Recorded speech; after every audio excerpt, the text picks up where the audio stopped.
संस्कृतस्य गंगा प्रवहति, देवोऽपि संस्कृतं कथयति। नमः संस्कृताय मित्राणि, मैं भूषण शास्त्री।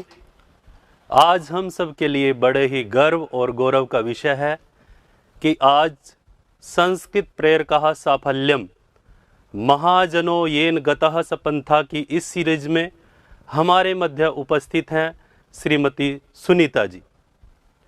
आप जौनपुर पद के कुडियारी गांव की रहने वाली हैं। आपकी 2021 में टीजीटी संस्कृत के पद पर नियुक्ति हुई है। कहते हैं कि कोशिश करने वालों की कभी हार नहीं होती। आप एक गृहिणी हैं। गृहिणी के पद के सभी दायित्वों का निर्वहन करते हुए आपने इस पद को प्राप्त किया है। इस कार्य में, इस सफलता में महत्वपूर्ण भूमिका रही है आपके पतिदेव की। मैं सुनीता जी को आमंत्रित करता हूं कि वो शून्य से शिखर तक पहुंचने की कहानी स्वयं सुनाए, ताकि हम सब भी उनके अनुभवों का लाभ ले सकें। श्रीमती सुनीता जी। नमः संस्कृताय सर।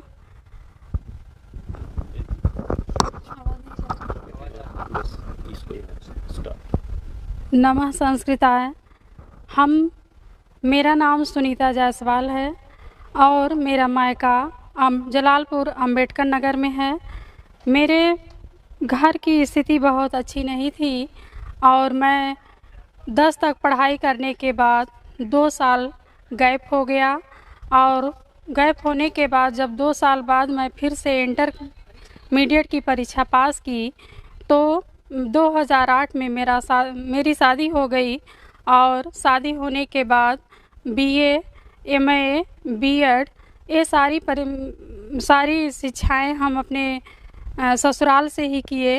और जब 2019 में 69,000 की वैकेंसी आई तो उसमें हमारा कुछ प्रश्न हमारे गलत हो गए और जिससे शैक्षिक गुणांक कम होने की वजह से मेरा सिलेक्शन नहीं हो सका और मैं बहुत दुखी हो गई। फिर 2020 में जब टीजीटी की वैकेंसी आई तो हमें किसी ने कहा कि आप ये सुपर टेट नहीं निकाल पाएंगी क्योंकि इसमें 14 सब्जेक्ट होते हैं और सबकी हर एक विषय में पकड़ नहीं होती है।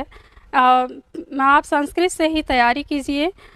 तो हमने संस्कृत गंगा अगस्त में ज्वाइन किया और उसी से पढ़ाई की। 10 महीने में ही मेरी पूरी तैयारी हो गई। और सर्वभूषण जी कहते हैं, गुरु जी कहते हैं कि वाचन करिए, और समय का सदुपयोग करिए। उन सब बातों को मैंने बहुत ही अच्छे से फॉलो किया, उनका अनुसरण किया और इन सब बातों का अनुसरण करते हुए 27 दिसंबर 2021 में हमारा चयन हुआ। मैं इस पद पर कार्यरत हूँ, टीजीटी संस्कृत के पद पर कार्यरत हूँ। और मैं सभी लोगों से कहना चाहती हूँ कि संस्कृत गंगा ऐप से जुड़िए और उसमें जितनी भी सारी नोट्स हैं और अधिक कहीं भी किसी ऐप में आपको इतने सारे संसाधन नहीं उपलब्ध होंगे। आप इनसे जुड़कर आप अपने भविष्य को उज्जवल बनाएं। नमः संस्कृताय। धन्यवाद सुनीता जी। उद्यमेन ही सिद्ध्यन्ति कार्याणि न मनोरथैः न ही सुप्तस्य सिंहस्य प्रविशन्ति मुखे मृगाः। उन्होंने अपनी मेहनत के बल पर इस पद को